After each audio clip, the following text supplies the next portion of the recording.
Hello viewers, সবাইকে কাদম্বিনী রান্নাঘরে স্বাগতম। আজকে চলে আসলাম খুব সহজেই বাটাবাটির ঝামেলা ছাড়া কিভাবে 4 পদের বাঙালি ভর্তা রেসিপি তৈরি করা যায়। তো চলুন দেখে নেওয়া যাক। প্রথমে 4 ধরনের গোটা সবজি ভালোভাবে ধুয়ে নেব।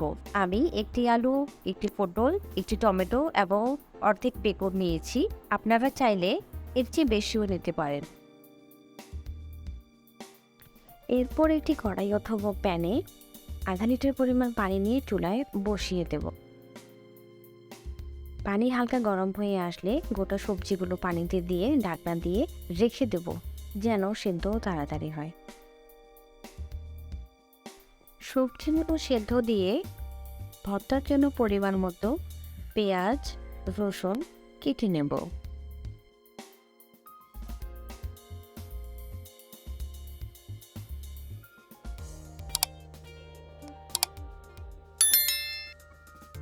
সবজিগুলো সেদ্ধ হয়ে গেলে একটি বাটিতে তুলে রাখবো এবং খোসা ছাড়িয়ে নেব। এরপর আরেকটি প্যান চুলায় বসিয়ে 3 থেকে 4 টেবিল চামচ সয়াবিন তেল দেব। এতে সামান্য পরিমাণে গোটা জিরে, পাঁচফোড়ন দিয়ে হালকা ভেজে নেব। পাশাপাশি 5-6 পিস কাঁচামরিচ দিয়ে ঢাকনা দিয়ে হালকা করে ভেজে নেব। আমি এখানে কাঁচামরিচ ব্যবহার করেছি, আপনারা চাইলে শুকনো মরিচও ব্যবহার করতে পারেন। তারপর কেটে রাখা পেঁয়াজ, রসুন নিয়ে এর মধ্যে পরিমাণ মতো লবণ, মরিচ গুঁড়ো, হলুদ গুঁড়ো, জিরে গুঁড়ো, পাঁচফোড়ন গুঁড়ো নিয়ে মিডিয়াম লো টেম্পারেচারে 4 থেকে 5 মিনিট ভেজে নেব।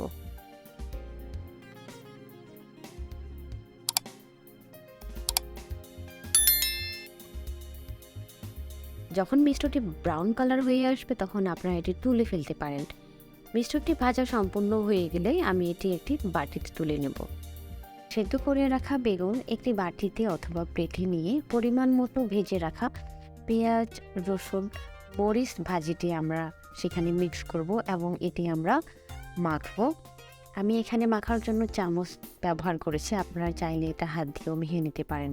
সিদ্ধ বেগুন বেশি মাখার দরকার হয় না, কারণ সিদ্ধ বেগুন একটু বেশি নরম থাকে, তাই বাটাবাটির ঝামেলাও থাকে না। এরপর সেদ্ধ করে রাখা পটলের সাথে পরিমাণ মতো পেঁয়াজ, রসুন, মরিচ ভাজিটি নিয়ে আমরা এটি ভালোভাবে মাখিয়ে নেব এবং এটা একটু খেয়াল রাখতে হবে যেন পটলের ভর্তাটা একটু বেশি মসৃণ হয়, কারণ এই মসৃণ পটলের ভর্তা গরম ভাতের সাথে খেতে একটু বেশি স্বাদ লাগে।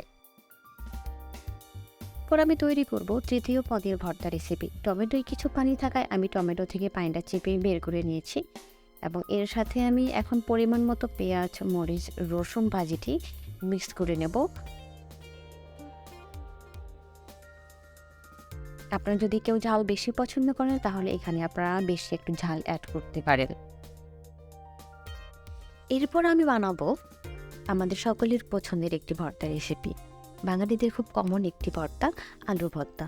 যদিও সবাই আলু ভর্তা বানাতে পারে, তবুও এই মিষ্টটি দিয়ে আলু ভর্তা বানালে এটির স্বাদ একটু বেশি লাগে। এখন আমি এটা হাতের সাহায্যে মিক্স করে নিচ্ছি।